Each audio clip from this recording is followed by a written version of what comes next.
بسم اللہ الرحمن الرحیم وأحسن منك لم تركت عيني وأجمل منك لم تلد النساء خلقت مبرأ من كل عيب كأنك قد خلقت كما تشاء يا صاحب الجمال يا سيد البشر من وجهك المنير لقد نبر القمر۔ اور امی عائشہ صدیقہ رضی اللہ عنہ فرماتی ہیں لنا شمس ولی آفاق شمس، لنا شمس ولی آفاق شمس، شمس خیر من شمس السماء فإن الشمس تطلع بعد الفجر والشمس تعلي بعد العشاء أفلت شموس الأولين وشمسنا أبدا على أفق الأولى لا تغرب۔ حضرت صلی اللہ علیہ وسلم کا نسب شریف، نبی کریم صلی اللہ علیہ وسلم کا نسب تمام دنیا سے زیادہ شریف اور پاک ہے، اور یہ بات تو تمام کفار مکہ بھی اچھی طرح سے جانتے تھے، آپ کے دشمن ہونے کے باوجود اس سے انکاری نہ تھے۔ ابو سفیان رضی اللہ عنہ جو بعد میں مسلمان ہو گئے، بحالت کفر شاہ روم کے سامنے پیش ہوتے ہیں اور اس کا اقرار کرتے ہیں کہ اگر وہ اس وقت اگر کوئی گنجائش نکلتی تھی کہ اگر وہ انکار کرتے یا اس میں کوئی عیب تلاشتے، آپ صلی اللہ علیہ وسلم کا نسب شریف والد ماجد کی طرف سے محمد بن عبداللہ بن عبد المطلب بن ہاشم بن عبد مناف بن قصی بن کلاب بن مرہ بن کعب بن لوی بن غالب بن فہر بن مالک بن نضر بن کنانہ بن خزیمہ بن مدرکہ بن الیاس بن مضر بن نزار بن معد بن عدنان از آدم علیہ السلام ہے، اور آپ صلی اللہ علیہ وسلم کی والدہ گرامی کی طرف سے آپ کا جو شجرہ مبارک ہے محمد بن آمنہ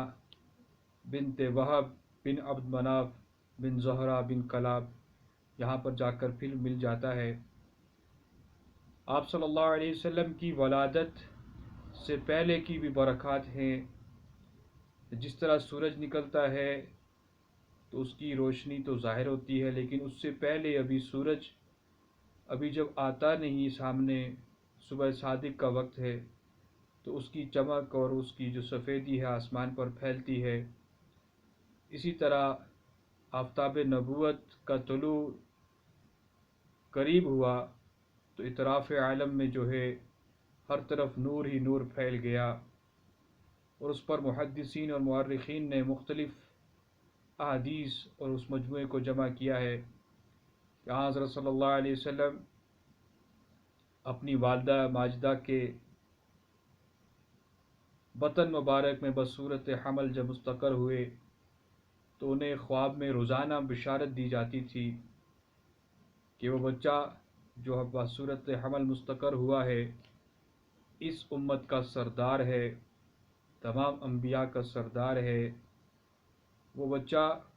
جو ابھی پیدا ہونے والا ہے، جب وہ پیدا ہوں تو آپ نے اس طرح سے دعا کرنی ہے کہ میں ان کو اللہ کی پناہ میں دیتی ہوں، اور ان کا نام محمد صلی اللہ علیہ وآلہ وسلم رکھنا۔ اور فرماتی ہیں کہ آپ جب مستقر ہوئے بصورت حمل تو ایک نور دیکھا جس سے شہر بصرہ شام کے محلات ان کے سامنے آ گئے، اور آپ کی والدہ گرامی فرماتی ہیں کہ میں نے کسی عورت کو کوئی حمل اس طرح کا نہ دیکھا نہ سنا کہ جو تکلیف ہوتی ہیں حمل کی ایام میں وہ مجھے کوئی تکلیف نہ تھی۔